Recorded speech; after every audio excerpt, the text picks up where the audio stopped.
Hey guys, welcome back to our channel. In this tech tutorial video, we're going to show you a simple trick how you can hide zero values from your data sheets and tables on Google Sheets really quickly. So let us get started.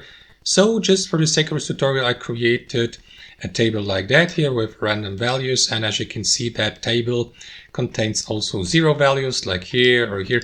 And let's say, for example, you would like to hide these zero values and instead see a blank cell there instead. So this is how you can do it, guys. Start by highlighting the entire range. It's just like that. And after that, head over to format here, head over to numbers below, and here on the right hand side, select custom number format.